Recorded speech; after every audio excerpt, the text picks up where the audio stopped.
Hi friends, இந்த வீடியோவில் நம்ம என்ன பார்க்க போகிறோம்னா, கறி குழம்பு ஸ்டைலில் மணக்க மணக்க தட்டைப்பயிறு குழம்பு தான் செய்ய போகிறோம். எப்படி செய்யலான்னு சொல்லிட்டு பார்க்கலாம் வாங்க. ஒரு கிளாஸ் அளவுக்கு தட்டைப்பயிரை 6 மணி நேரம் ஊற வச்சுருக்கேன். அதை நல்லா வாஷ் பண்ணிவிட்டு தண்ணியை வடிச்சிட்டு குக்கரில் சேர்த்துக்கலாம். இப்போ தட்டைப்பயிறு மூழ்கிற அளவுக்கு தண்ணி ஊற்றிக்கலாம். பயிருக்கு தேவையான அளவுக்கு உப்பு போட்டுக்கிட்டு நல்லா குக்கரை மூடி வச்சு 3 விசில் வச்சு எடுத்துக்கலாம்.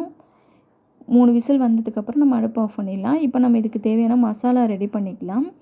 இதுக்கு நம்ம 2 வெங்காயம், மீடியம் சைஸ் 2 வெங்காயம், 2 தக்காளி, 10 பல் பூண்டு எல்லாம் கட் பண்ணி வச்சுருக்குறோம். இப்போ நம்ம ஸ்டவ் ஆன் பண்ணிவிட்டு கடாய் அடுப்பில் வச்சுட்டு இது எல்லாமே நம்ம ஒன்று ஒன்றா சேர்த்து நல்லா வதக்கி எடுத்துக்கலாம்.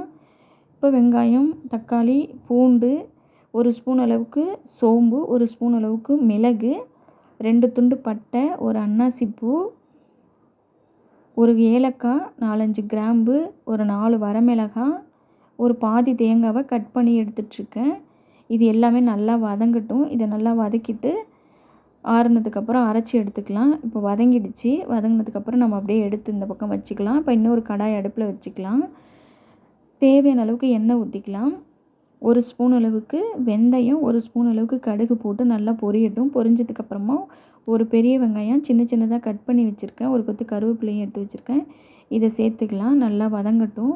நல்லா வெங்காயம் கண்ணாடி பதம் அளவுக்கு வதங்கினதுக்கப்புறமா நம்ம அரைச்சி வச்சுருக்க மசாலாவை இது கூட சேர்த்துக்கலாம். அதை சேர்த்துக்கிட்டு ஒரு 2 செகண்ட் வதங்கட்டும் மசாலா. அதை நம்ம ரொம்ப வதக்கணும்னு தேவையில்லை. வதங்கினதுக்கப்புறமா மிக்ஸி ஜாரை வாஷ் பண்ணி இதில் சேர்த்துக்கலாம். இப்போ நம்ம குழம்புக்கு எவ்வளோ தண்ணி வேணுமோ அதையும் சேர்த்துக்கலாம். நம்ம அந்த குழம்புக்கு தேவையான தண்ணி மட்டும் சேர்த்துக்கிறோம். ஓகேங்களா? தண்ணி சேர்த்துக்கிட்டு நல்லா கொதிக்கட்டும். தேவையான அளவு உப்பு போட்டுட்டு கொதிக்கட்டும். நம்ம இப்போ குக்கரை ஓப்பன் பண்ணி பார்த்துடலாம். ஸ்டீம் போனதுக்கப்புறமா குக்கரை ஓப்பன் பண்ணி பார்த்தோன்னா இந்த மாதிரி இருக்கும். இப்போ நம்ம அதை பார்த்தோன்னா பயிறு நல்லாவே வெந்திருக்கு. இந்த மாதிரி இருந்தால் போதும். இதை விட அதிகமாக வேக வேணாம். இதுவே கரெக்டான பதம் தான். இந்த ஸ்டேஜில் எடுத்து நம்ம அந்த பயிரை குழம்பு கூட சேர்த்துக்கலாம்.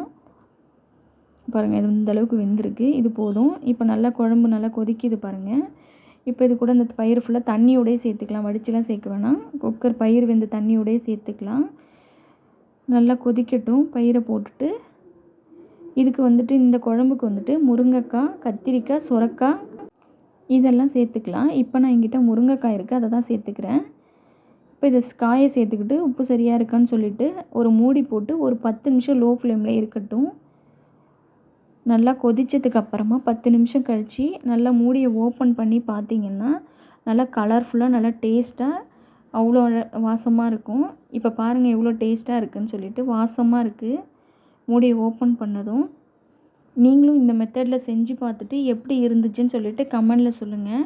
இந்த மாதிரி வீடியோஸுக்கு சுதா கார்த்தி சேனலை சப்ஸ்கிரைப் பண்ணிக்கோங்க. வீடியோ பிடிச்சிருந்துச்சின்னா லைக் பண்ணிவிட்டு ஷேர் பண்ணுங்கள். நாளைக்கு பார்க்கலாம். தேங்க்யூ.